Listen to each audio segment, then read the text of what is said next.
What is going on, everybody, and welcome back to the Game Time Podcast, your weekly dose of all things video games and a little bit of sports with your hosts, Snowbike Mike and Tom Bach. It's episode 15, and we are back in action.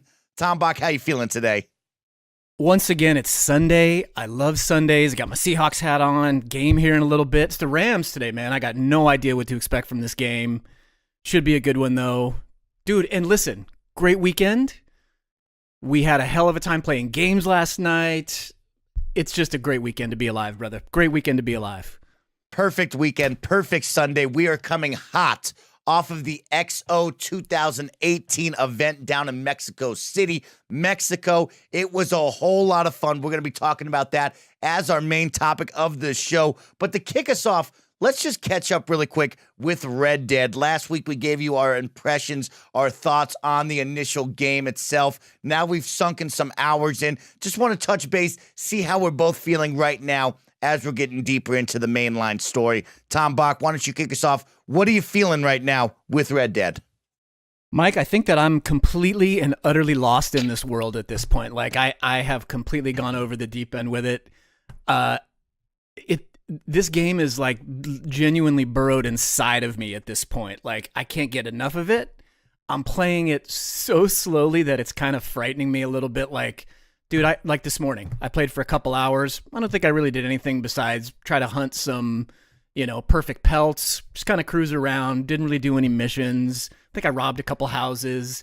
Like, I am having such a good time with this game. It's yet to get tiresome, cumbersome. I keep finding new stuff. I'm in love, dude. This game to me is like, maybe it's just the perfect timing for a game like this to come out for me, but I'm having such a great time, man. How about you? Where are you at?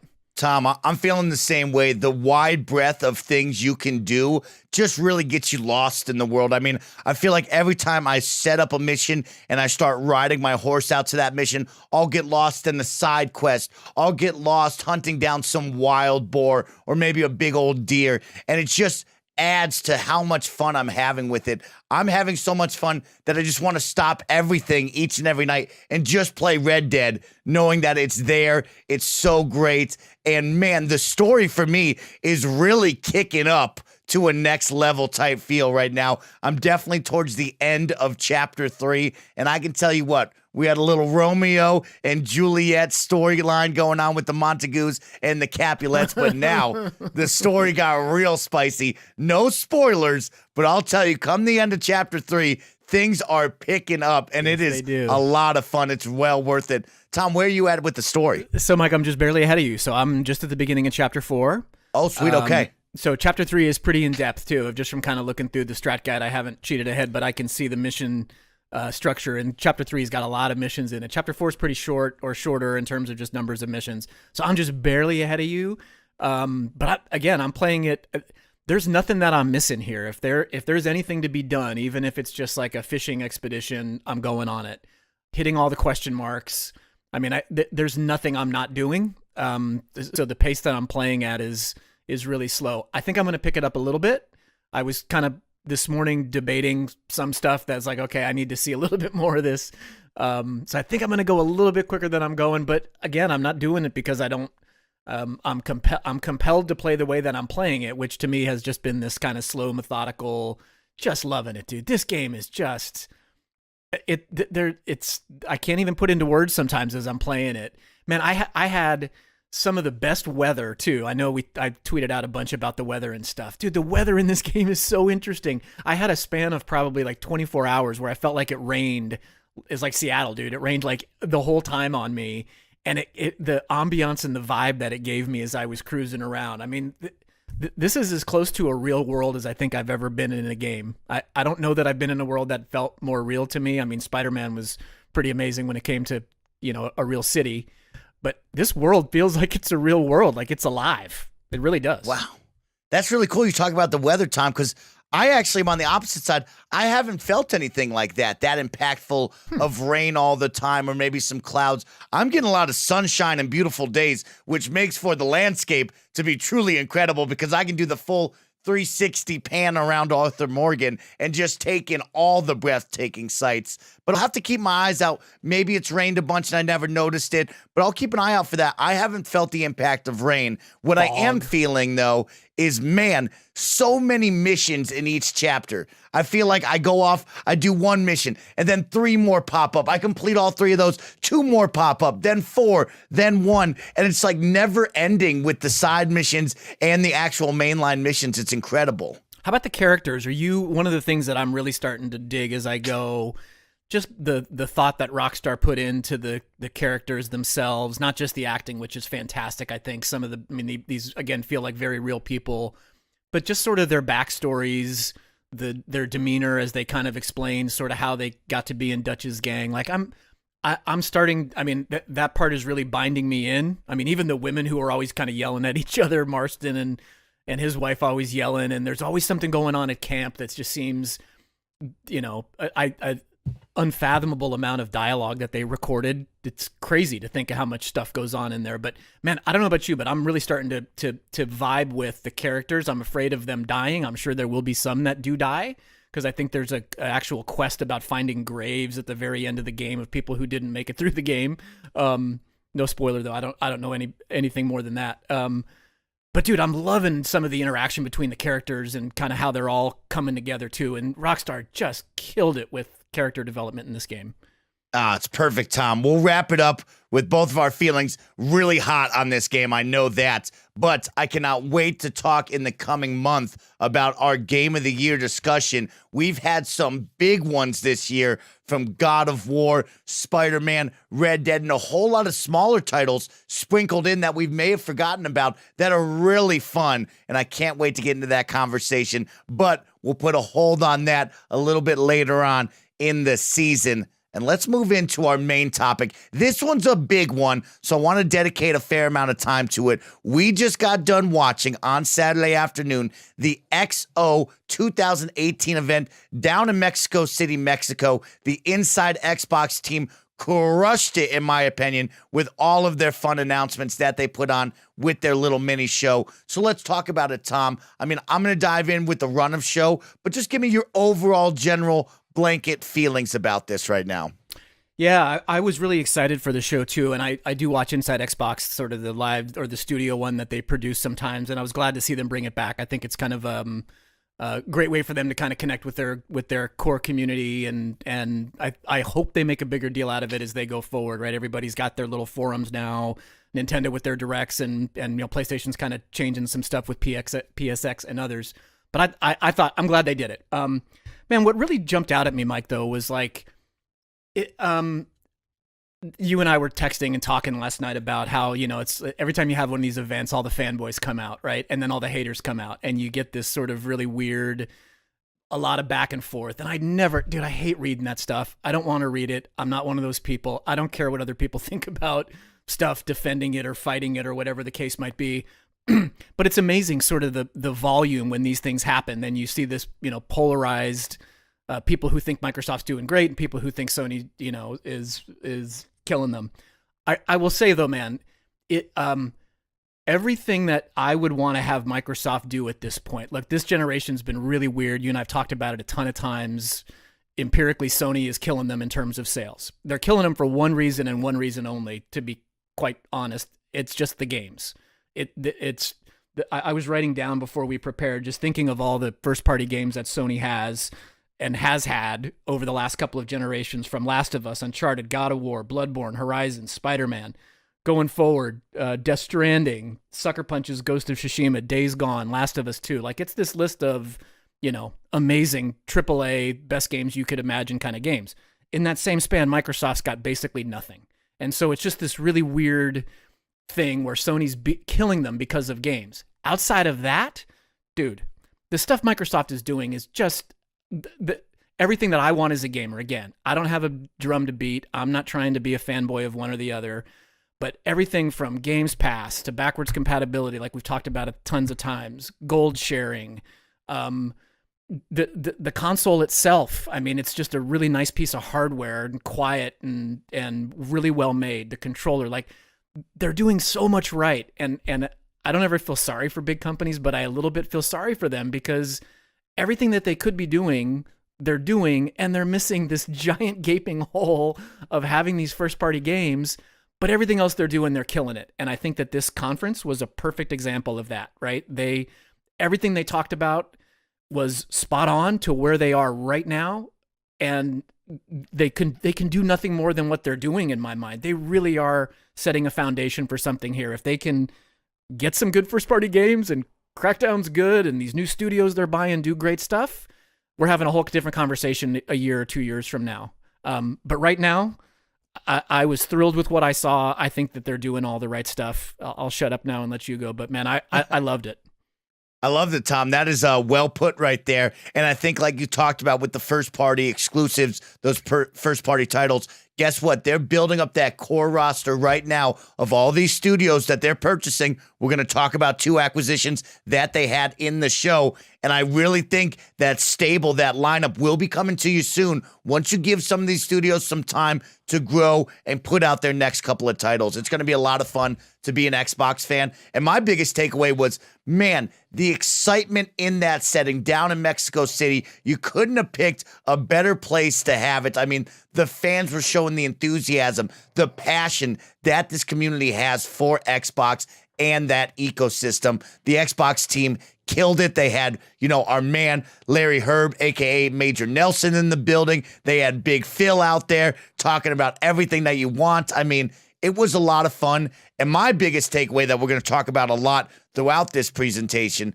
was everybody that owns an Xbox should have Xbox Game Pass. There's no reason not to have it. It's such an awesome service that you, your family, your best friend, whoever's in your life that has an Xbox should have this service because it allows you to get your hands on so many games for just a small monthly fee. It's like owning Netflix. Each and every month you pay $9.99, but you have so much things at your fingertips that you can just jump into and have fun with. And their push of, hey, any first party title that's coming out, it's going to be day in release on Xbox Game Pass, just like we saw with Forza Horizon 4 and so many games coming in the future. I mean, it's incredible. And to help me save $60 on a game that I would be 50-50 on is really a big benefit to me. That's insane. But I can't wait to talk about it. 2 games a year. Think about that, right? And I'm such a believer in Games Pass, man. I look through it every day and I get all excited. I mean, there's so many good games in there too. And it's not just,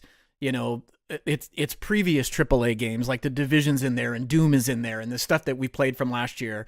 And the fact that they are doing a lot of these new things to me is just kind of mind-boggling, dude. Like, I hope the financials work for them. I really do. I don't know exactly how retail and disc-based economics really work between publishers and retailers and all those different people. I hope this works for Microsoft because, dude, I feel like I'm ripping them off and it's $1 now. They're doing one, and then I give them $120 a year.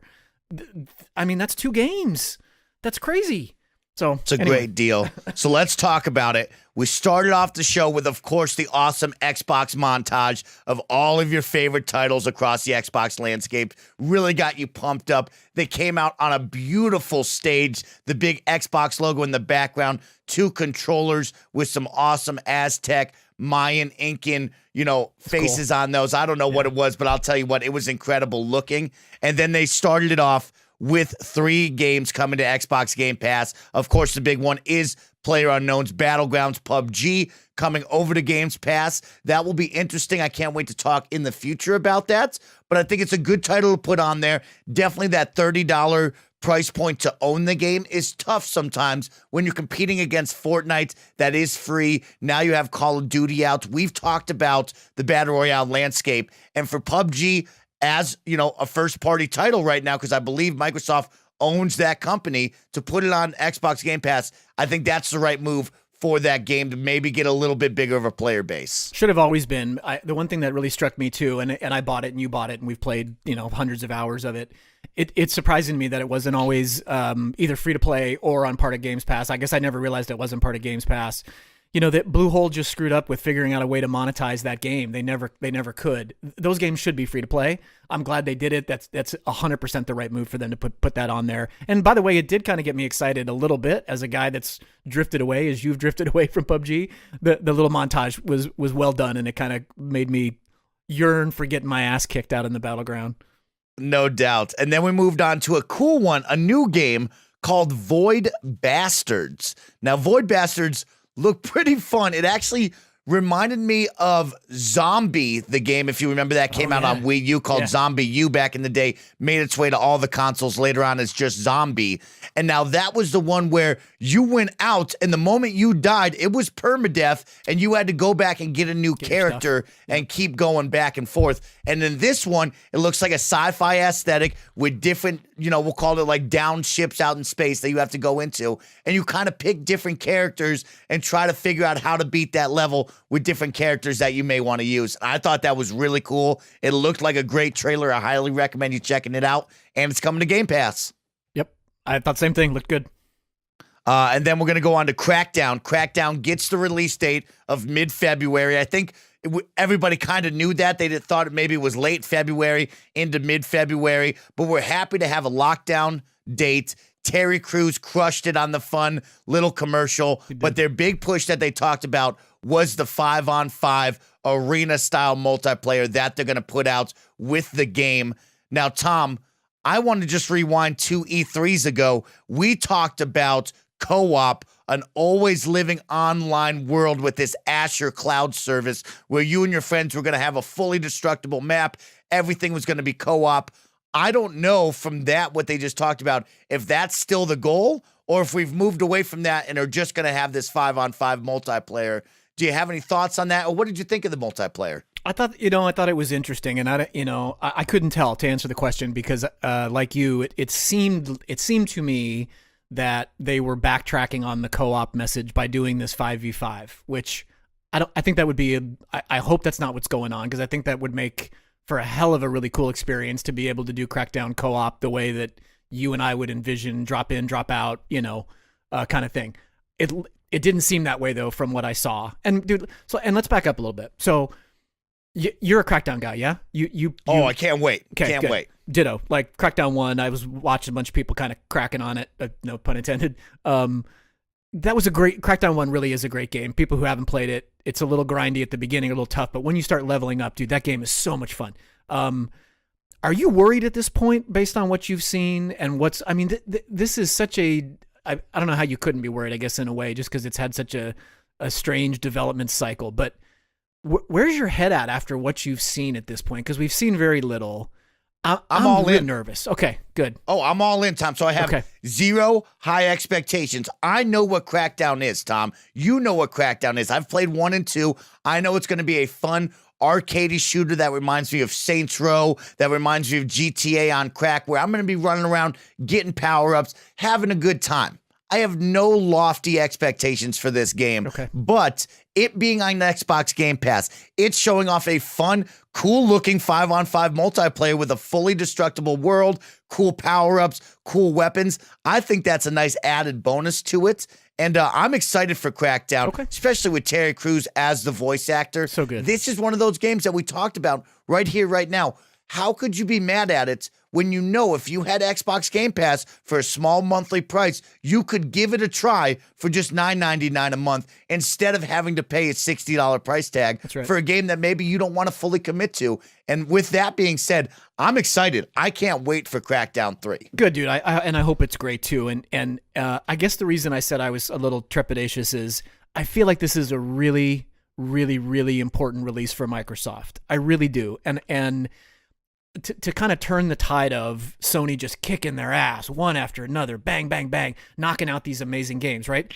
You had the ones that you and I would talk about if we go back and listen to our old podcasts, and we were all jazzed up about Sea of Thieves was going to be really big. Didn't really work out that way. The next thing coming up was State of Decay was going to be really big. Didn't really work out that way. And maybe I overdid that with State of Decay, and everyone knew it was going to be what it was. But I feel like this is the time, and this is the game. And if this game can come out and be great, and this will all of this kind of comes together, if this is like a 10 out of 10 level game. Do you know what I'm saying? Like, so I think I'm putting a lot of pressure on it that I probably shouldn't be, like you said, for $9. If it sucks, it sucks, and we move on. I just feel like there's a big statement here with this game. That's just me. Dang, Tom. Okay, that's a big statement because I'm on the opposite side. You know, it's tough for me to put into words maybe on the Sony side, but like when I think of Xbox, and we've talked about how Sony has all these incredible exclusives, these are the first party games that you want, and they're big titles. God of War, Spider-Man, you know, whatever, Last of Us, Horizon Zero Dawn. All of these are huge, massive titles. And the ones I put on that level on the Microsoft side are Halo, Gears of War, maybe some other titles come to mind. But when we get into Sea of Thieves, Crackdown, the next tier down. Yeah, I put that in a different tier, and that's why I'm trying not to have lofty expectations of this has got to be a 10 out of 10 game. This has got to be make or break for Microsoft. I think people need to understand what this game is. You should know that this is Crackdown 3. It's had a long, hard development cycle over there, and Microsoft knows that. You should know that as a consumer, and just know that this game's supposed to be fun, wild, crazy, chaotic, and it's not supposed to be, hey, this is The Last of Us, and we're going to blow your mind with everything it is, you know? Yeah. So I hope that people have that kind of tempered expectations and understand, hey, Microsoft is giving you some mid-tier games that you can have fun with. They might not be up here on the high caliber level that you want, but at the same time, like, Sea of Thieves, we're going to talk about in a little bit. They're pushing out a lot of updates. State of Decay, that was a fun mid-tier game for a little bit that kind of got swept under the rug during a lot of more games coming out. And now Crackdown 3 is going to come out in that February hailstorm of games. And maybe you should just give it a little bit of love for the price tag of that Games Pass. You're know? right. You squared my head on that one, man. I don't know. I want it to be great, and I want to see the work that they're putting in manifests itself in a way that everybody, you know, embraces and comes out with one. Just give me one. Give me one really great. Everybody can go, see, they're on the right path here. Studios they're buying and the decisions they're making. But anyway. I love it, Tom. So let's move on. The next one, this one kind of dipped the conference for me. Like most conferences, there's going to be some quiet moments. This was Kingdom Hearts 3. Now, I've gone on record here saying that I'm very excited for Kingdom Hearts 3. I've never played a Kingdom Hearts game in my entire life, but really seeing all of the cool properties they have, looking at it as more of like a Final Fantasy 15 with more fast action combat instead of maybe that role-playing, you know, turn-based combat that I thought it was going to be. It looks good to me. I'm excited. I think that trailer fell flat, unfortunately, just kind of dragged, didn't show me anything wowing. Any feeling on that while we're moving past it? Oh, man, I'll go quick because I am not a Kingdom Hearts guy. I have played them too, which is crazy. Like, I've put some serious hours into them. I don't get them. That's one of those weird genres that I try to force myself to like. I don't know if you have any of those. We should do a whole episode one time about things like you feel like you should like if you're a gamer.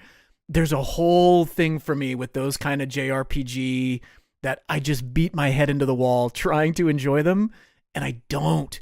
And I really don't like Kingdom Hearts. People can lay into me for it. Of course, I love the properties and all the different characters, but not in a video game. That I am not the Kingdom Hearts audience, dude. That's just not my jam at all. I like that, Tom. Well, I'm excited for it. I think it looks cool. I think we're going to have a good time. Keeping it moving. The next one that really wowed me and is now available right now on your Xbox console with Xbox Game Pass. This is going to be number 4. This one is called Thief of Thieves by Robert Kirkman and that Skybound team.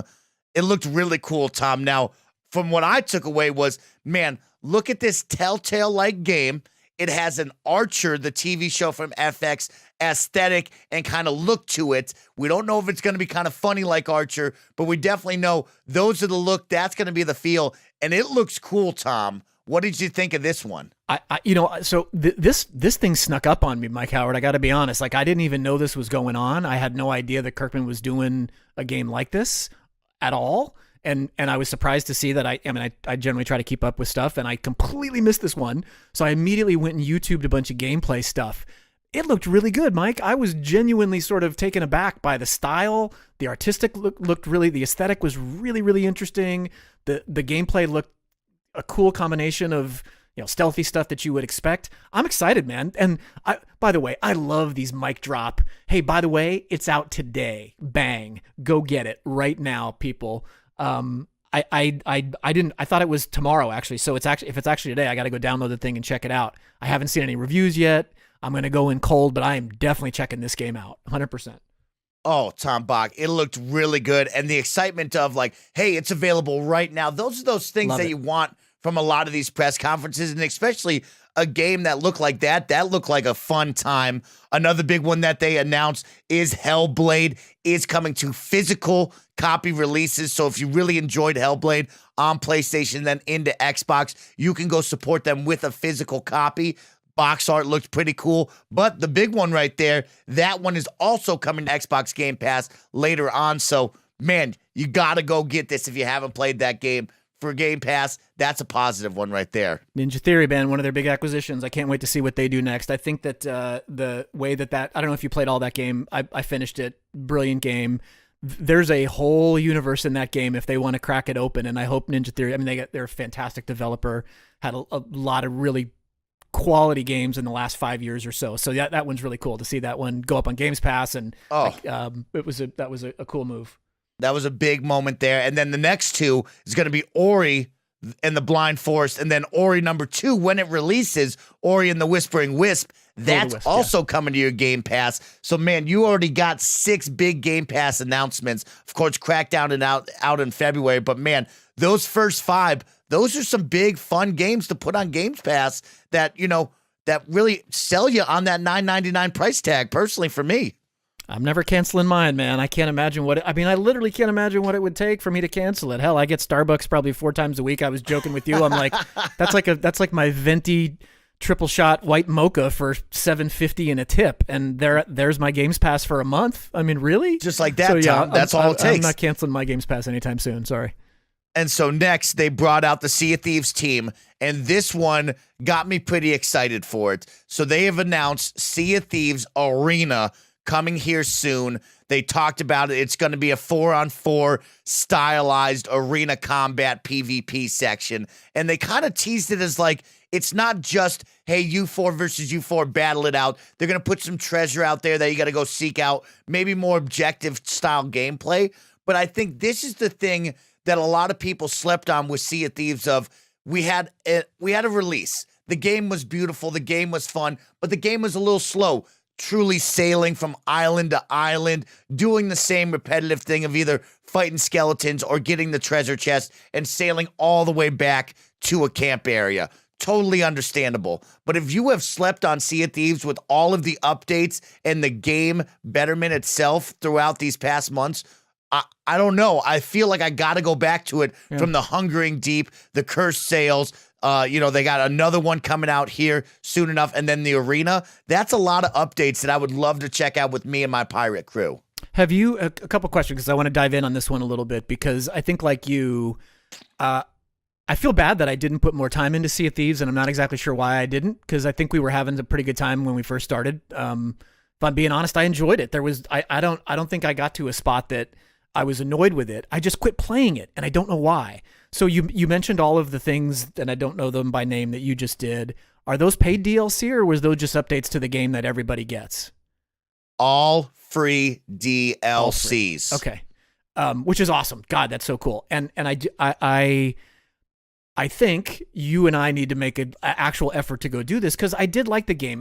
I remember vividly being kind of amazed at the beauty of it, the feeling of really being out on the ocean. Yeah, there were some things that were a little janky, like you said, repetitive, boarding up holes and doing all that kind of stuff. But dude, I think we got to give this game another shot. I don't know about this arena mode. I think it's probably a good idea to add anything that creates kind of people wanting to live in that world, and if fighting each other is what people have gravitated to. And I think that really is the game, isn't it? At the end of the day, isn't that really what the hook of that game is the pervasive multiplayer aspect, that you could get attacked at any time and you can attack anyone at any time? Isn't that really the game? Exactly. It was interesting because when they were bringing up the arena DLC coming out and the update with it of like, hey, we want you to battle all the time, I always took it as when we were playing Sea of Thieves, it was always on. Yeah. No matter what, if we came across you, we were gonna fight. But I think it's more of like, hey, like, we knew that you always thought that, but the world was so big, those interactions were maybe few and far between. Yeah. Now we're really going to just put you in a small spot, and you are going to really battle it out all the time. And it's going to have its own matchmaking. When you load into the game, you can either load in to the normal server, or you can matchmake right into that arena setting. That'd be fun, man. It'd be good to check it out. I wonder how that all goes as far as, do you build your own ship? Do you have advantages over everybody? Is everybody level playing fielded? Like, that kind of stuff will be interesting. But dude, let's make a point. Just make to each other to go get this done. Get some of the best friends together. I think we owe this game another shot. Just give it a solid couple more efforts out there, and let's see where it takes us. I love it. And moving on, we got a lot of DLC and expansions coming up. Next one is State of Decay 2 coming out with an expansion. This one's going to add some quality of life features, going to add some new weapons, some new tools, some new consumables. And the biggest one is the crossbow. Now, everybody loves Daryl Dixon from The Walking Dead, so why not add in a crossbow to State of Decay 2? This is another one that I think everybody knew, loved, but just kind of put to the wayside after a couple of hours of gameplay. Tom, does this get you pumped up to go back into it? What are you feeling over here with the Undead Labs team? Boy, Mike, this was a game that I wanted so much to like, more than I did, and I actually put a lot of time into it because I kept feeling like, and I know we did a couple podcasts talking about, I felt like the game was just going to open up, and I felt like I was so close, and I felt like the tedium of having to continually get supplies and do all the things to kind of keep my base going was gonna wane, and I was eventually just gonna, that would be automatic, and stuff would grow, and everybody would be happy, and I never got there, and I quit. It's another game that I feel like I've done 10% of what that game does. I feel like I'm missing 90% of it easily. I'm playing it with, bashing people's heads in with a bat, like one weapon style, one way of doing it. It's just been, I need to put more time into it. I hope this is the thing that draws me back in. I don't know if do you know if they've been updating that game as they've gone along? Have you? Yes. I just haven't kept up with it. Okay. When he was talking about it, he talked about this is one of their biggest updates, but they've had 4 quality of life updates to fix bug fixes and some other smaller things. So they have been keeping tabs on this. That is for sure. What kind of time have you put in? Like, if you had to guess game clockage, like how if I many had hours? to guess, probably 15 to 20 hours. So pretty good I amount. loved the idea of co-op. I love State of Decay with the base building, the aspect of you always have to go out and get more supplies, the constant living world of maybe you sign off, you come back, and now you need more medicine. I liked State of Decay, and I think it got even better with the co-op aspect of me and my friends. I think the biggest put-off that we had was whatever we did didn't really affect your personal world. I think there was a small takeaway for like your own personal world, but you coming to play with me, you sacrificed all that game time in your world, which was always a big one of like, man, who's coming to my world? Am I coming to your world? How much time am I willing to sacrifice to get away from my world over there? That's tough. I didn't realize, but I guess they don't really have a way to do that otherwise, or maybe there is, to drag the two worlds more together. Yeah, that's tough, man. That's tough. Exactly. That's a tough one. So next one is going to be a fun one. I really enjoyed this one. It was the cutest thing of the presentation. Minecraft coming out with the Cats and Pandas update. They're going to add cute cats and pandas to your world. Tom, I thought that was a fun, cute trailer. Incredible to hear the stats about Minecraft. We knew it was already so big, but I mean, man, what a massive acquisition back in the day to purchase Minecraft from Mojang. And oh my gosh, I can't believe it's still running as big as it is and all the updates. I mean, they were showing us one of the next update coming up, the High Life, where there's cars, there's limousines. One of the people was just throwing money out the window at another guy. That was incredible looking. Tom, do your kids play Minecraft? Do you play any Minecraft with them? What's your feelings on Minecraft over there? It's funny. It sounds funny for a 13 and a 9-year-old, but they've kind of outgrown it and they played it a ton. My younger one still plays it a little bit with her friends. But man, the Minecraft community is a lot like a lot of the League of Legends stuff and things you see on that are always leading on Twitch, right? Games that you and I don't personally play, but there's these massive Hearthstone communities and these places where, I mean, dude, those numbers are so staggering when you think about it. And that game is essentially, I mean, they're adding a lot to it, but it's still Minecraft, right? I thought it was very cute also. I hope they do something more with this, if I'm being honest, too, over time, and I'm sure they will. When you got that many concurrent player base, Like they're printing money off this acquisition. What did they buy for Mojang? $2 billion. I think they paid for it. Huge amount of money, but wholeheartedly worth it, man. I don't know if you played much. Like I've played a couple of hours. Literally, I've watched a bunch, but I've never really played myself much at all. I have played a fair amount of Minecraft by myself with no education, no background on what I was supposed to be doing. So I have built cool things, in my opinion, from castles to awesome underground tunnels, but I don't have any of that higher level stuff that we see in all of these awesome gameplay videos from things that I could never imagine. They were showing somebody was fighting a dragon. I didn't even know there was a dragon in the game. The Ender Dragon. Okay, it's usually just me and a spider and that scary looking thing that blows up. But I gotta say, I always enjoy Minecraft for the idea that you could bring your friends in and just build anything. I love that selling point of Minecraft, and they always update the game. Maybe one day I'll have a squad that wants to check it out for a solid night, but Minecraft, like you said, is past me. I'm beyond that now. And dude, there is no question in my mind, 10 years from now, that game will still be there and it will still be huge. It's, as my oldest always says, it's video game Legos. It's digital Legos is what that game is. And last time I checked, Legos ain't going anywhere. Minecraft ain't going anywhere. So good for them for continuing to kind of push it. No doubt. And so 3 more titles that was shown off for your Xbox Game Pass coming up was Kingdom, Two Crowns, Aftercharge, and Supermarket Shriek.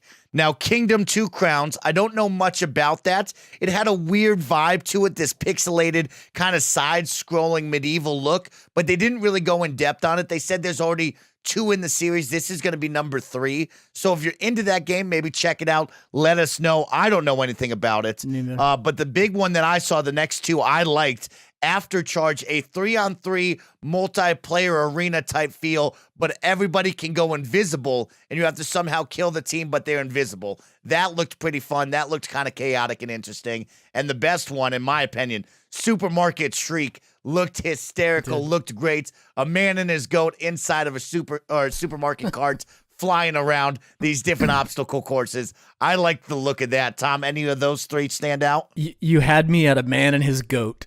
Anytime, a man and his goat. Anytime that's in a sentence, man, I'm all in. Dude, you got to talk about the other expansions. So, like the biggies, there was 3 huge ones. We're going to get into those, is right. Get it. So now I got to talk about the next one was Tomb Raider.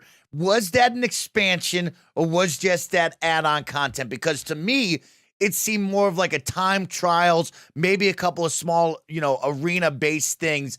I didn't take it as like, here's the next biggest Tomb Raider DLC. What did you think of that one, Tom? Do you think it's an actual DLC?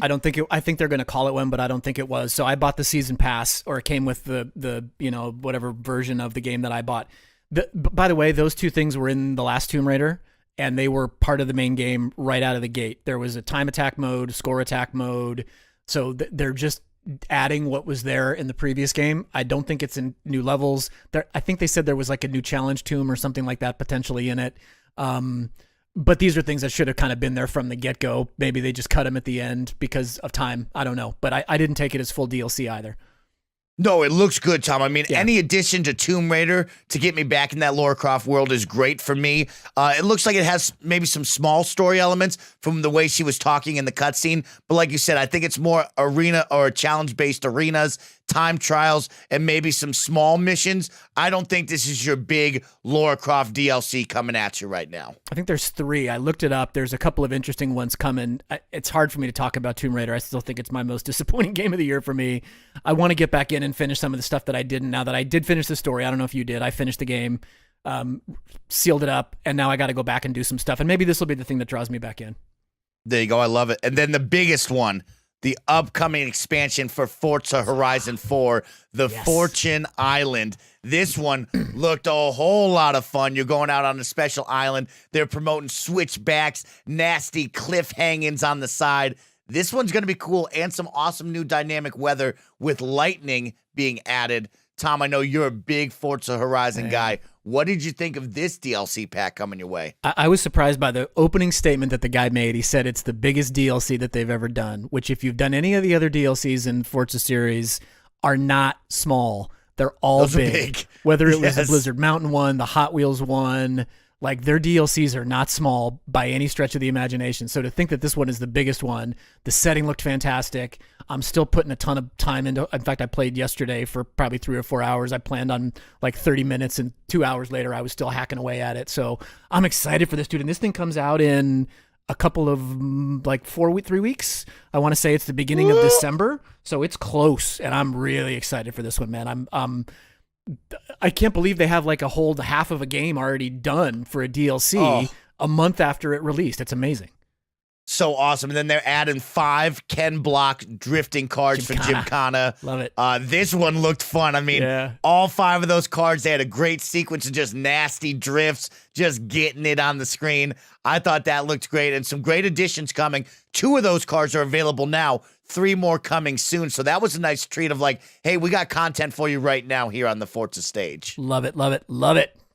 Love that. Moving on, the next one, some more Just Cause 4 footage. Now, this game, we're already excited for. It's hard to believe that we're so close to its release. I cannot wait to get down there and just cause the destruction and mayhem that Just Cause 4 really promotes and sells.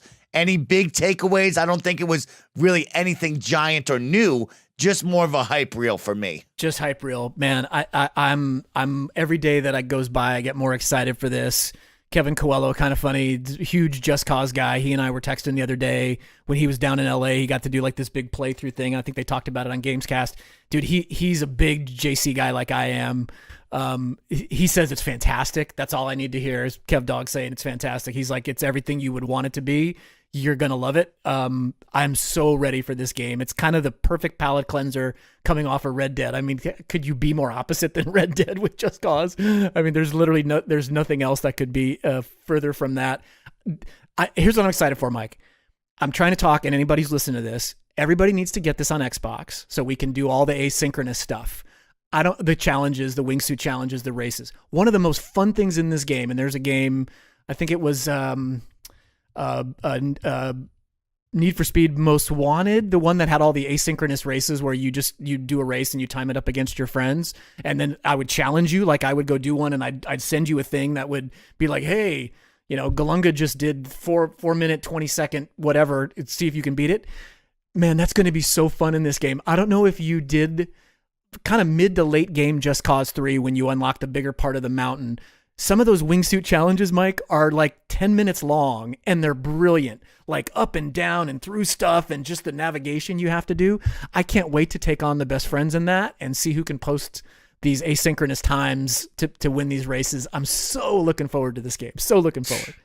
Well, challenge accepted. That just raises the bar of my Just Cause 4 hype, because I cannot wait to cause some mayhem out there. Moving on, our next one. This one was another kind of dip on this. Good talk, though, and I actually appreciated was this one is Devil May Cry 5. They showed off the training practice arena type thing where you can dial in all your moves. They really talk about this game is all about style. And that reminds me of Bayonetta and Bayonetta 2 that you got me on the Switch. Of that game is like a fun beat 'em up, mash through all the buttons and go crazy. Or you can really take a stylized approach to make it look good, make it look sweet when you're out there killing all these mutants and zombies. And so I thought that was cool to be like, hey, we have a training facility where you can try out every single weapon. Shout out to the Postinator. And man, I think that was a cool one. The spaghetti, whatever it was. But the dip on that was a big dip. That was about a 5-minute segment of talking. But I thought it looked cool, and I'm excited for Devil May Cry 5. Man, I told you, I think when I was at PAX, the most surprising game to me by far was Devil May Cry. My history with it is a little scattered. The last DMC, I don't know if you've played it, is really well done. I think it's on Games Pass, by the way. If you haven't, you need to check it out. The most recent one. It's so much more in depth than Bayonetta in a lot of ways, just because it's more open. Have you played it? Did you play the last one? No, I haven't played any Devil May Cry. It's gonna be my first time. Okay, Mike. I'm very excited. I know I keep pumping games at you like Dead Space and other ones. You have to play this game before DMC 5 comes out. Trust me when I say you will not be even kind of disappointed, and it will surprise you because it really isn't like Bayonetta at the end of the day. Yeah, there's some stylistic things you have to do, but it is a way more action adventure, wide open. You have a bunch of different weapons you can use and do things in different ways. The combat's super fast paced, a lot like Bayonetta. But dude, you have to play that game. So DMC5 at PAX had the longest, I think, most surprised people by watching it. Just visually, it looked amazing. I really think this game is going to be great. You're right. It wasn't a great setting for the meeting. I mean, I think people took that XO more as like a press conference or like and it wasn't. That's not really what XO is. Inside Xbox is more just like a talk show. But it kind of missed the mark a little bit, if I'm being honest. They should have just showed the game a little bit more. It is what it is. But dude, I'm telling you, this game's going to sneak up on a lot of people. I was mesmerized by it at PAX. I think I probably played 4 hours of it at PAX. I went back 2 days in a row to play it because it was that good. All right. Well, I was excited for that. I think it was a good moment there to show off that arena-style practice area. Another 3 coming at you for your Xbox Game Pass. This one I am so excited for because I was already going to buy this game. Mutant Year Zero.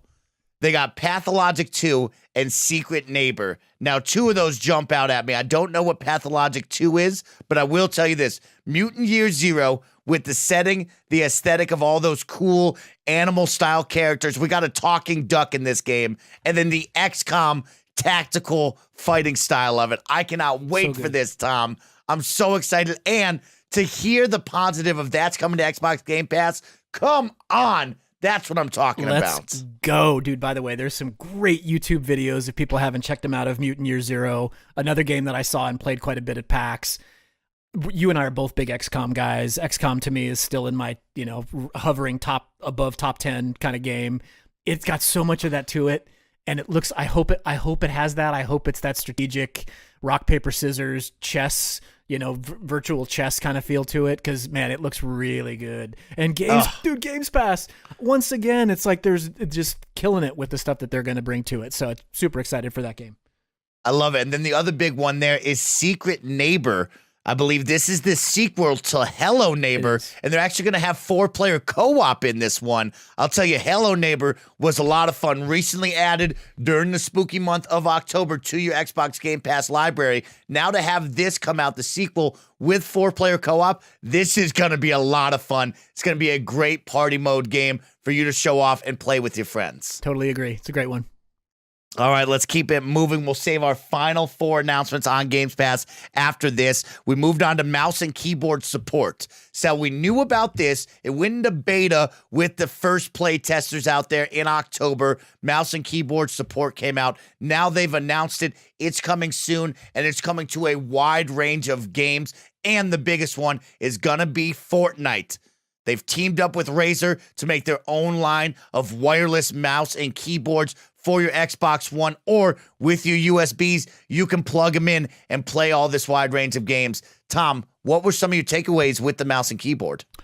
So this is a question that I have, and this is a sincere question, because my first takeaway when I saw this was, who's the audience for this? I mean, what are they really trying to accomplish here? Is this a skill gap thing? Because we all know, obviously, people who are proficient at mouse and keyboard are far more likely to be, kind of, the learning curve may be higher, but also your ability to be more precise and all the things that mouse and keyboard bring. Yeah, they're going to level the playing field, so you're not going to worry about that. But the first thing I kept wondering is, and I'd love for you to answer this if you know, who wants to do this? And if you do want to do it, why do you want to do it? Okay, so I got the answer for you. Okay, lay it on me. Step 1, I think the big, broad message is we want to make the Xbox your home console. You can do anything. Similar to your PC, where you can plug in controllers and play it, and that's kind of your hub. Now here on Xbox, they're showing you not only can you play it with your controller, you can use a mouse and keyboard, and we're trying to be that everything console for you, which is what I want to see. I want to see them go crazy, right, Tom? Now on the flip side, over here for me, I want the mouse and keyboard support for my real-time strategy games, AE, okay. Halo Wars 2. So that was my big one of like, tell me Halo Wars 2. I would love to use a mouse and keyboard. I'm into that idea. Now, when it comes to shooters and other games, of course, it's personal preference. You have a lot of people out there on the internet that say the only way to play a first-person shooter with the perfect, precise accuracy is a mouse and keyboard. That's cool. Well, guess what? Now here on Xbox, you can do both. Now, the issue is, like you just said, is matchmaking. And Fortnite did a great job at explaining it. You will be put into a whole different matchmaking section. Now, I believe it to be like this. I think there was a lot of confusion on what that looks like. Because when I believe Fortnite matchmaking to be as simple, 1, you're either in the Xbox only group. 2, if you hook up with anybody from Nintendo Switch, PlayStation, or PC, you are now lumped into the everything category. So if you, Tom, are playing on PC, or if you're playing Xbox with a mouse and keyboard and I'm playing just with my controller, guess what? We're getting lumped in to the everybody category. I think there was a lot of confusion of how many categories are there now? Is there just an Xbox? Is there an Xbox and Switch only? Is there an Xbox and PlayStation only? Is there an Xbox and PC only? No, I think it's either Xbox only or everybody only. I think that's how the true breakdown is. And I think they've done a great job of that, of like, hey, we have the play anything type feature where you can play with everybody and their mama on any console, and you just get lumped into the everybody category. And that's how I saw it, and that's how I read it. I think you're right. So first of all, I think the real, I didn't even think about all those other games where a controller's actually not very intuitive. The real-time strategy games, that's a great call out for those. I just always think of like the practicality of, I think most people play their Xbox in a home theater setup in their living rooms on the couch. Like, are you really going to have a mouse and a keyboard? Just like, how do you do that? And again, I know that's not everybody. I know your setup's different and you've got it for your streaming and stuff like that. But look, hey, if it's one more thing that they can add into the ecosystem, why not do it? Even if it's not for me, even if it's for 5% of the gamers out there, good for them. Like the fact that they can do this, as you and I've often talked about, an Xbox One is just a little miniature PC with a little different software on it, but it's a PC architecturally. It's all it is. So I'm glad they're doing it. I hope that nobody takes advantage of any of the weird, because nobody wants to get, in game lobbies with people who have an advantage of one kind. And that certainly could be viewed as such, right? Being able to do that. So good for them for adding it. It's not for me. I think if there's people who really have been clamoring for this, then here we go again. Microsoft doing another, kind of neat little thing for the community. I think it's good.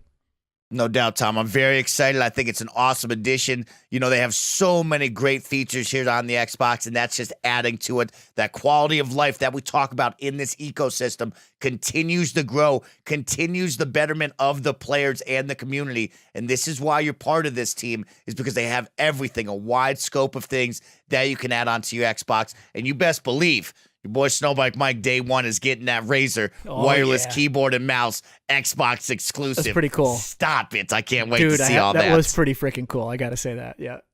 All right, moving on to our big 2 announcements. Now, this was the last one. We're going to save our final 4 Xbox Game Pass after this, but this was the last piece of the conference. 2 big studio acquisitions for Xbox they have announced on addition to the E3 stage. Now they're out here announcing 2 more. So the first one was inXile. They've created the Wasteland series, Tides of Numenera. I'm going to mispronounce that Numenera. one. And that one's more of a tactical story-based studio. It made it sound like. What did you think of that grab, Tom? I'm not too terribly familiar with inXile. I did a little bit of research on it afterwards. I follow Ryan McCaffrey. He did some stuff throughout some, kind of thoughts that he had as well. I'm not familiar with the Wasteland series. I never really played it. I think Bard's Tale 4 or 3 or 4, which I played a little bit of. Tides I've never played.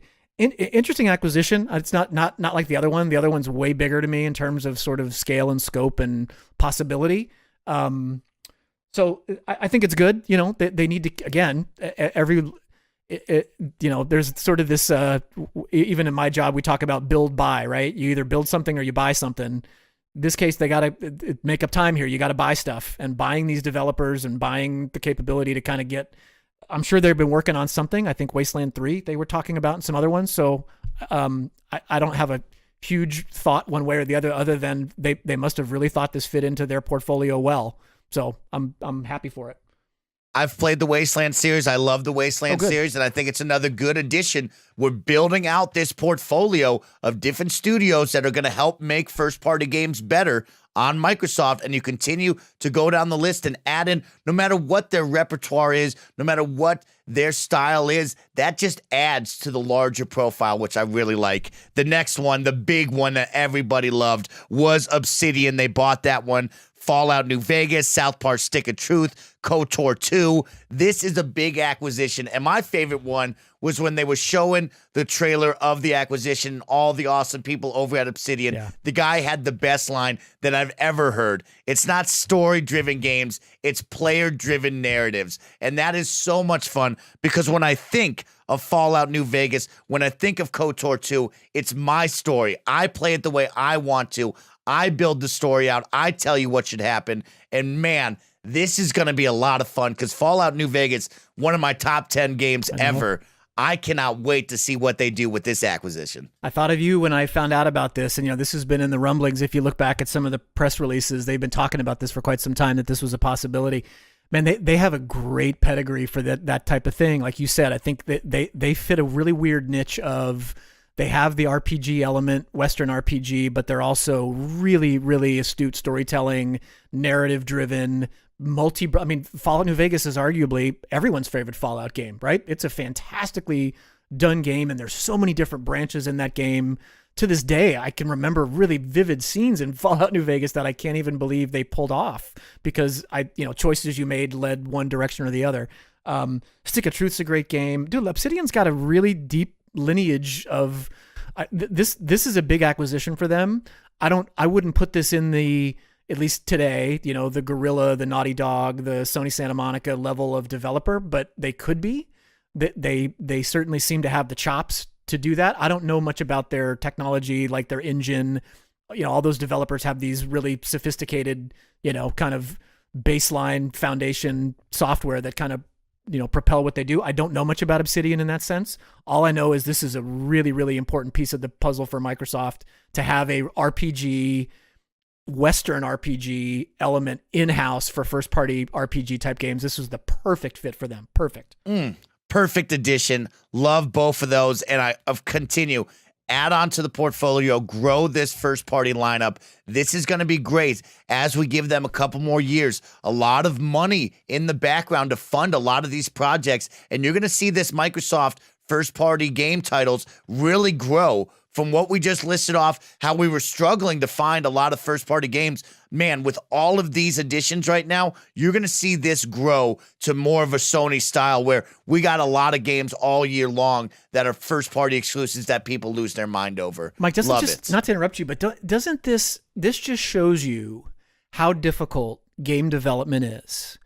The fact that, it's not that Microsoft hasn't known from the jump that first-party games and quality first-party games was going to sell consoles and something that they needed to have a strategy focused on. And it didn't work, right? This shows you how genius Sony was this generation. This shows you how difficult what Sony pulled off was to nurture these studios that they nurtured in the Naughty Dogs and the Guerrillas and the Sony Santa Monicas and all the Bens and all the ones we just mentioned, right? Game development is really difficult, really difficult. And the fact that Microsoft is doing what they're doing, I applaud them, but it shows you how hard this is, man. And I can't wait to see where they both take each other. The beauty of this, for all the fanboys, and I'm not going to get on my giant soapbox over this right now, I'd love to someday. The beauty of this stuff, Mike, whether you're on the Sony side, the Microsoft side, or like I like to view myself, all sides, it's good for games. Dude, the rising tide lifts all boats. The competition here, the fact that Microsoft is going to push this is going to make Sony have to push. It's going to make Nintendo have to push. This is the beauty of what, capitalism and I mean, it sounds sort of self-serving, but do you know what I'm saying? Like, it is good to see this because everyone gets better as developers when this happens. And I love it for that reason. Tom, you put it perfectly. Competition breeds excellence, and you're seeing it right now. Sony has pushed Microsoft in the first-party exclusive worlds. Hard. And now we're going to see the flip side of it, of Microsoft and all of their awesome quality of life services for the community will push Sony, will push Nintendo on the same basis to rise their game. And this is just great for the players out there. No matter what console you like, just know that each one of these people are pushing them to be the best. You do one move, they got to do two moves. You do two moves, they got to do another three moves. It is constantly one-upping each other until we get the best experience out of anything. And good on all of these guys, Sony, Nintendo, Xbox. taking care of these awesome game developers and awesome studios out there. When you get put under one of these big umbrellas out there, you know that they're giving you the backing, they're giving you the love and support that you need to help create a great game. And that's what we want as players. God, I couldn't have said it better, Mike. Such a great. I always say it's a great time to be a gamer. It really is a great time to be a gamer right now. The competition is fierce. I do feel sorry for these guys. We saw those Rockstar, working 100-hour weeks. Like I said, game development is hard, and it's a relentless thing that is not going to change anytime soon. But we're going to be the beneficiaries of all of this sort of competition, and for that, that's a good thing. No doubt. So we're going to round it out with our final 4 of the 16 Game Pass games announced. The Good Life, Agents of Mayhem, MXGP3, and Thomas Was Alone. Of course, for me, can't wait for MXGP3. I love getting on the dirt bike, getting a little dirty, getting a little muddy out there, pulling off some sick tail whips. It just goes well with my snow bike aesthetic when there's no snow on the ground. Agents of Mayhem, I'm excited to play, get back into. I love Saints Row. I know Agents of Mayhem was a little 50-50 on how it was received, but any sort of fun, chaotic game, like we talked about with Crackdown 3, I like turning my brain off and just running crazy and destroying things. And also, I didn't know that Mayhem was an acronym that stood for something. Did you know that, Tom? I didn't know that, but if you look at the box art, I think there's like a dot between all of them, so maybe I should have assumed. Does anybody, someone needs to post in the comments what it actually is. Yes, I have forgotten what he said, but that made me smile to know that somebody out there knew it was an acronym that stood for something. That one's funny to me. That's awesome. Tom, do you have any of those 4 that you knew? I know Thomas Was Alone people talked about. I've never played it. Do you know anything about that one? So I want to say that Thomas Was Alone was in PlayStation's whatever their version of monthly games is, and I think I downloaded it, but I've never gotten into it. I want to say it reviewed really well as on top of that, because it's one that's really familiar, kind of tip of the tongue for me. I've watched a few videos on it. None of those really jumped out at me other than just kind of, again, adding a little bit, one of the things that was really evident to me yesterday was, man, just the variety of different games that we saw yesterday. They were all, they talked about all the indies and all the kind of ID at Xbox and all of that stuff, right? It was, video games it was so diverse yesterday, like the different types of games, and these 4 that you just mentioned couldn't be farther from each other than all the other ones earlier that were announced, right? So it was yet another time to kind of reflect on just how much variety of stuff there is out there right now. I love it, Tom. And so that was all 16 Game Pass announcements. We had a lot of fun down in Mexico City, Mexico, with this Inside at Xbox during a giant fan fest that was called XO 2018. We had Game Pass announcements. We had a Game Pass deal for just $1 right now. For the first time you sign up, you only have to pay $1. That's 4 quarters. That's 10 dimes. That's 100 pennies, people. It's in your couch cushions right now. Game Pass. Right. Go get it. Then we had game showcases with DLCs. We got Winter of Arcade announced. We got to love that. Summer Arcade is back, but it's going to be Winter of Arcade with some awesome deals to show off all of those Xbox indies. And we also had Larry Herb, a.k.a. Major Nelson, come out with a fun used car salesman commercial about, of course, the holiday Black Friday deals coming up soon. So gear up and get ready for that. All in all, Tom, I thought this was a fun event. I knew the expectations going in. The moment they said there will not be any talk of Halo out there, you kind of had to temper your expectations and understand this isn't a big E3 press conference. No. They got stuff coming for the Game Awards coming up in December. We don't need to show anything big. The goal was to show you the fan base in the community out in Mexico City at this fan fest, to come down with the Inside Xbox crew, bring everybody from around the globe, and just talk about some of the smaller quality of life things that are going on at Xbox, and really to push and pitch Xbox Game Pass. And the biggest takeaway is simple. You need to have Xbox Game Pass. It is the best way to play. It's an awesome service that gives you access to 100 plus games with first-party exclusives coming out day and release on that service for only $9 a month. or less if it's your first time signing up. I mean, that's the price of 2 cups of coffee. That's the price of your Netflix. Save the money that you would on a 50-50 game title and put it towards Game Pass, like you said, Tom. And I thought all in all, that was an awesome event, a lot of fun, and can't wait to see the future. Ditto. And do you know if they were, did they discuss doing more of these? Was this the first of, excuse me, frog in my throat. Was this the first of several XOs of Inside? I mean, I know it's, you can watch the old ones if you go on Xbox.com. Correct. Did they talk about doing more of these?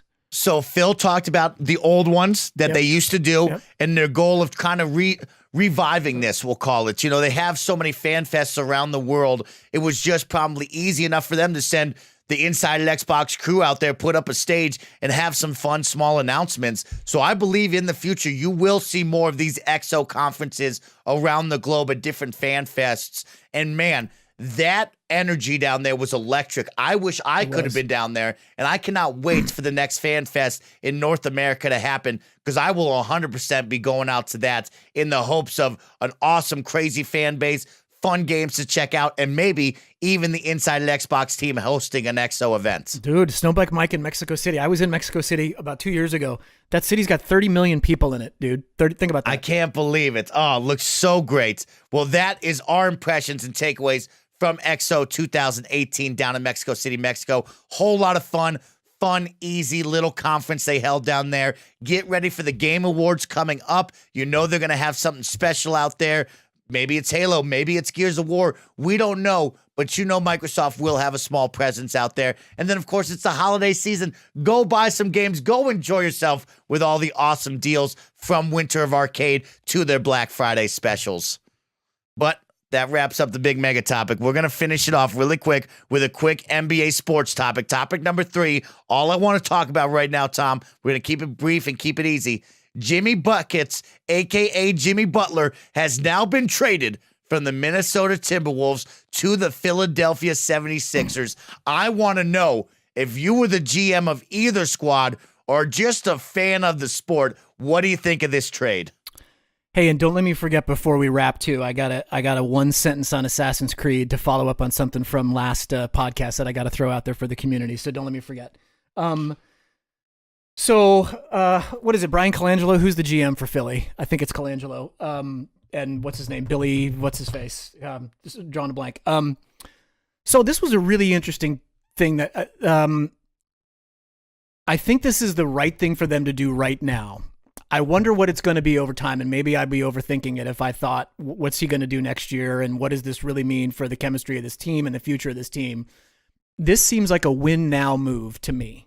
This seemed like a very there's no way that we have a chance probably to win as good as Embiid, Simmons combo that they've got kind of going on, Redick, the whole thing that Philly's got is not enough to probably win the East. So to get Jimmy Buckets for 60 games or whatever's left, his defense, his attitude that he's going to bring to that team, his 22 point a game scoring average was a really, really smart basketball decision. Forget the future. I don't want to think about it. And a lot of people are already speculating on where does it go? Does he sign? Does he want to stay? I'm a Jimmy Butler guy. I'm a fan. I like what he brings. I like his attitude. I think he'll push Simmons in particular, who I think needs to be pushed, kind of like he did with Cat a little bit. But I'm in on this trade. This is going to make the East really, really compelling to me, dude. Toronto's sitting at 12-1 right now, which is amazing. Boston's going to be there at the end. You have 3 legit teams now in the East. And if you told me today that any of those 3 won the East, I would say you're right. Like any of the 3 teams can now win the East. Tom, you hit the nail on the head.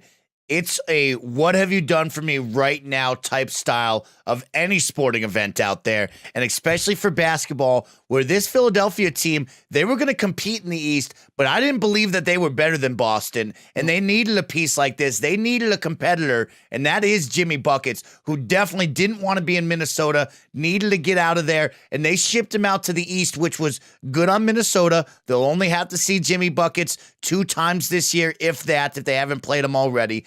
And they picked up a couple of role players. Now it's really going to be Cat and Wiggins. That's going to be a lot for those two to kind of shoulder out there in Minnesota. I think that goes from an 8 and a 6 seed that they were last year to just kind of getting bumped out the playoffs. I would be amazed if you see Derrick Rose, Andrew Wiggins, Cat in this year's playoffs. But on the flip side, like we talked about in Philly, this is a win now mentality. We don't care what Jimmy does next year, where he wants to sign. Right now for this next 60 games, our goal is to be top 3 in the East, compete with Toronto and Boston in the playoffs, and really try to make a name for ourselves. And I think you said it perfectly. He's going to push Ben Simmons and Markelle Fultz. You got Joel, who's really Especially playing out of his mind. He's very vocal. But, man, somebody needs to get Ben and needs to get Markelle up to a really competitive level. And, Jimmy, you know him. He'll fire from the hip and let you know. So I think he's going to really push those two to be great. Ben is already amazing. Now think with somebody lighting a fire behind him, he's going to push this kid. Dude, it's the difference. It's Elton Brand. I was spacing on Elton Brand. Colangelo is gone as a GM. It's Elton Brand as of this year, which is, I love Elton Brand. But the difference in being a professional of a Jimmy Butler style, and that's, I always worry about the younger generation. This is my old fart in me coming out, that they, you know, to have the Kobe Bryant, you know, growing up watching Kobe and Jordan and these guys that just wanted to legitimately rip your heart out every night. They were so competitive. 82 games is a long season. It's really tough. And I feel like a lot of the younger generation just doesn't, they want to make money. I get that this is all about money, but to have that day in and day out competitive fire that the LeBrons have now and these guys, Jimmy Buckets has that. And for him to teach that, dude, and like Fultz especially, and Simmons, I mean, they're just a different generation of player now. And I think this is going to be a huge thing for Philly. I hope they sign. I mean, think of that team longer term though, man. There's still some amazing young pieces, 25 and under, that are like top 10 players on that team. If they could get him to stay and maybe add another piece, like, you know, I know Redick's kind of filling that role, but a legit 3-point shooter, whew, man, that's a team that can compete with Boston, even if Boston doesn't re-sign all those pieces, which we know they kind of can't at some point. Exactly. Right? Exactly. So I think this is a real positive for them. So I'm excited, dude. Once again, sitting here at the beginning of the season, I have no idea what to expect with the NBA. All I know is there's a lot of great young talent in the NBA right now that night in and night out is just blowing my mind. I was watching Giannis highlights the other night, and my jaw was just on the floor. Like, is this dude for real? Like, he's like a robot, man. The dude is, it's insane. One day we're going to have to just showcase the Greek Freak because he's truly incredible. I don't even think he's human. He might be a robot. He might be an alien. That man, it's like a spectacle. There's like two things. If LeBron comes to your town in the current era, if LeBron comes to your town or if the Bucks come to your town, you might want to go see them live because you get to see the Greek Freak live who does things that mere humans can never do. And of course, you get to see one of the greatest of all time go out there to your city and just put on a show. It's like if Jordan came to your town back in the day, or Kobe, or anybody else that really was so impactful in the NBA. It's one of those moments where you might want to spend the extra change to go out to a live game and see these guys live and in action. I agree, man. See, live basketball is like nothing else, man. There's some sports that translate great live and some that don't as well. But, man, seeing those guys in person is a whole different gig when you get to see it up close, man. It's like nothing else. No doubts. Well, that concludes episode 15 of the Game Time Podcast. While we wrap this up, I'm going to give Tom Bach a moment to say his thing about Assassin's Creed. But before that, we want to say thank you for watching, for listening, and your continued support. Please get down in the comment section below. Let us know what were some of your big takeaways from XO 2018. If you're keeping up with the NBA, what are some of your hot takes? And, of course, how are your feelings on Red Dead? No spoilers, please, but chat it up in the comments. Me and Tom love checking them out, love responding, love keeping this conversation going. Thank you all so much for watching and listening to the show one last time. Tom Bach, tell them where you can find you and what that Assassin's Creed hot take is. I will. Find me on Twitter at Galunga, which hopefully most of you are now. And we got to get some follows to Mike's YouTube channel. So anybody watching this, retweet this thing out. We're on he's coming out with some amazing content you guys are going to love. The TwitchCon stuff, he's been sharing it with me. We've been kind of critiquing it and trying to hopefully make it better. It's really good. You guys are going to love it. You'll see here soon. You'll really, really dig it. Mike's killing the game as usual. So, dude, a couple things that really cracked me up as soon as we finished our podcast, literally within 24 hours of finishing it, we got these announcements on these updates coming out. Two things we talked a lot about in Assassin's Creed in the last podcast I wanted the community to know. You brought up the fact that you hated the fact that you bought cosmetic skins at a certain level and had to change them when you leveled up. They're fixing that. So now you get to have a cosmetic skin and also your leveled up piece of armor. So now you get to look cool and get the Snowbike Mike awesome Cassandra stuff and also level it up. So that's one, which is cool. Second one was they're going to like completely decimate the cost of having to upgrade items, which was killing us, right? We kept talking about getting your new weapons and then within 2 levels, you're already outlived them and the upgrades are super expensive. They are fixing that. Thank you, Ubisoft. You get to let us take my kick-ass Spartan kick sword the whole way through and I can keep leveling it up. So I thought that was really cool. And dude, for your boy MC Fixer, there's a huge, remember we talked about if your horse dies, your DLC horse? And if, in Red Dead, I'm sorry. In Red Dead, if you're the one that you bought dies, there's a huge thing in the strategy guide. I was reading it last night that talks specifically about this and says if you bought DLC as part of the ultimate version or whatever, and your horse dies, it will be back in the barn in Valentine. So MC Fixer, if it's not there, you got to take up a beef with Rockstar because it literally says, it's like they knew this was a thing, that if your horse died, you'd be super triggered that your horse was gone forever. Supposedly he ain't dead, man. He's just at a horse farm in the sky somewhere waiting to come back to you there in sunny old England. So look into that, my brother. That is awesome. Great additions right there, Tom Bach. Great stuff to hear about Assassin's Creed. That's a fun one for Red Dead 2. Thank God me and Golden Graham, we got a connection. So I'm not even using the DLC horse. Me and Golden Graham are just whipping around the West out there. Of course, it's your boy, Snowbike Mike. You can find me at Snowbike Mike on all the social media platforms. Make sure to go check out the YouTube as we're uploading stuff weekly here with the Game Time Podcast, with the 60 Seconds of Hype video series. Of course, we're giving you the strong 15-minute first looks. Your next one coming up is going to be Battlefield 5.